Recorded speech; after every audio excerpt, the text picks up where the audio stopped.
की उत्पत्ति होगी तो फिर आप ऐसे नाचोगे और अपने जीवन का कल्याण सरूदा करते ही चले जाओगे। आप नात मैंने गलती से बोल दिया कि आप मांगने चले जाओ, मेरी भी इच्छा नहीं कि आप कुछ मांगने जाओ, लेकिन आपको यदि बुरा लगा हो तो मैं तो घर की हूं ना, आपकी पत्नी, और घर ने तो हर एक बातें कर सकते हैं पर घर से बाहर तो नहीं निकली ना बात। घर ने सब अपनी अपनी बात कर सकते नहीं, बोलो करते हैं ना। दुख सुख जो भी जीवन में धारणा होती है उसकी अपन सब बैठ करके चर्चा करते, बातें करते हैं।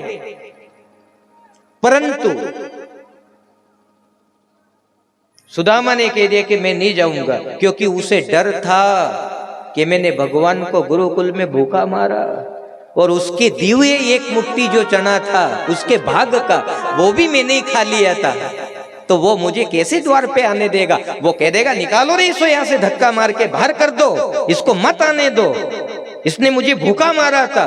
दुख तो इस बात का है ना, जीव ऐसा कर्म कर देता है कि जो कि परमात्मा के वहां पहुंच नहीं पाता है, और परमात्मा के वहां नहीं पहुंचता है तो फिर उसको डर लगता है कि मैं कैसे आऊं तेरे द्वार है। इसलिए ये भजन गाया। और आज भजन थोड़ा मार्मिक है, भजन मार्मिक है, ताली बजा करके बैठ के गाने जैसा। वो एक भजन गा दिया था जिसमें आप नाच लिए, पर ये मार्मिक भजन है।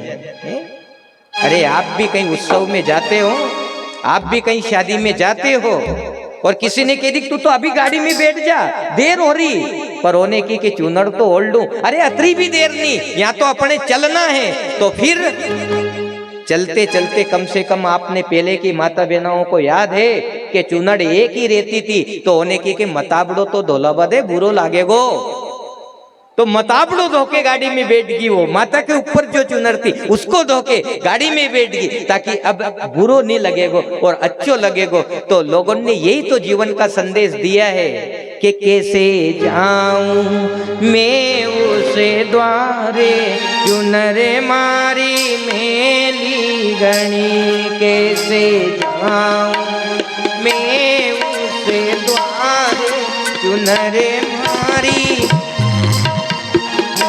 कैसे जाऊं मैं उसे द्वारे, चुनर मारी मेली गणी। कैसे जाऊं मैं उसे द्वारे, चुनर मारी मेली गणी। कैसे जाऊं मैं ताली बजाते हुए द्वारे, चुनर मारी मेली गणी। ए अमृत बरसे मन घणो तरसे, अमृत बरसे मन तरसे। अमृत बरसे मन घणो तरसे, अमृत बरसे मन घणो तरसे। पर पी ना सकी रे कर तारे, चुनर मारी मेली गणी। पर पी ना सकी रे कर चुनर मारी मेली गई। कैसे आऊं मैं तेरे द्वारे, चुनर मारी मेली गई। बोलो सदगुरुदेव भगवान की। अमृत बरसे मन घणो तरसे, कैसे जाऊं मैं उस द्वार, चुनर मारी मेली गणी। ऐसे भी अपराध मत कर देना जो उसके द्वार से आप वंचित रह जाओ। कभी ऐसा मौका, इतने जघन्य अपराध नहीं होना चाहिए जीव से कि मांगी एक थापड़ आपने तो गर्दन ही काट दी।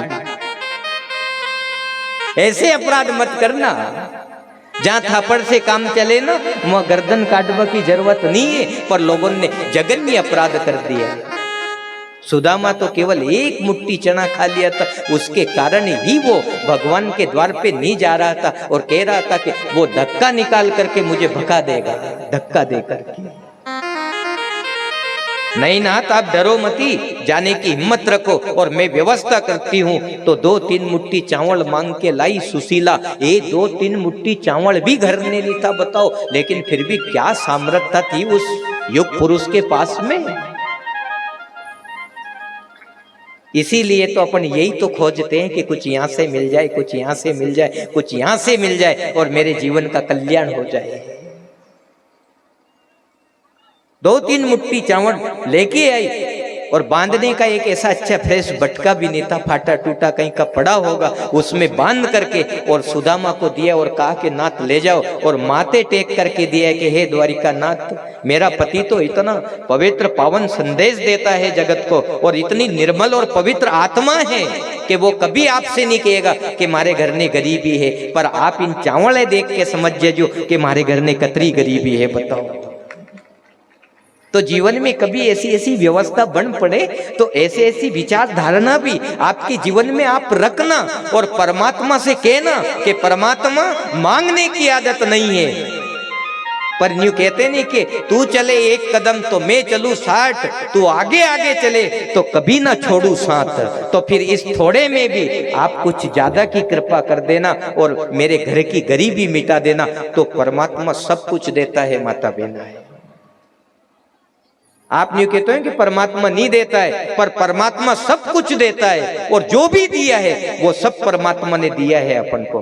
और वो 3 मुट्ठी चावल लेकर के चलता है और परमात्मा का स्मरण करता है, परमात्मा का सुमरण करता है और आगे बढ़ता चला जाता है। चलते चलते एक नदी आई साहब, केमट दिखता नहीं है, नौका दिखती नहीं है, तो वहीं वो निराशित होकर के बैठ गया कि इतनी दूर से आया, रास्ते में नदी आई, अब मैं इसको कैसे पार करूं। तो फिर द्वारिका नाथ को आना पड़ा, केवटिया बन करके नौका ले करके, और उसने जोर से आवाज लगाई किनार पे, अरे कोई नौका नदी पार करने के लिए है, कोई नदी पार करना चाहता है। तो सुदामा ने कहा कि नदी तो मुझे पार करना है, कौन आया ये ऐसे वीरान जगह में जो मुझे पार लगा दे। और जैसे ही पास गया तो सुंदर चेहरा है, एक मनमोहक छवि है, मृदुल वचन है, और वो कहता है कि मैंने हमेशा लोगों को पार लगाया है, मैं हमेशा पार लगाने वाला हूं। तो सुदामा भी समझ गया कि वास्तव में तेरी वृत्ति ऐसी लगती है कि तू कन्हैया है। जीवन में कभी चलते चलते डगर पे, रास्ते में या जीवन के किसी भी काम में ऐसी भावनत, ऐसी विचारधारा वाला आदमी यदि आपको मिल जाए तो कभी उसको संसारी मत समझना, उसे परमात्मा समझ करके अंगीकार करना और कहना कि तू आ गया परमात्मा, आज मेरी ये गाड़ी तूने पार लगा दी। और अपने बीच में दिलवर साहब पधारे हैं, यादव साहब, आपका भी स्वागत।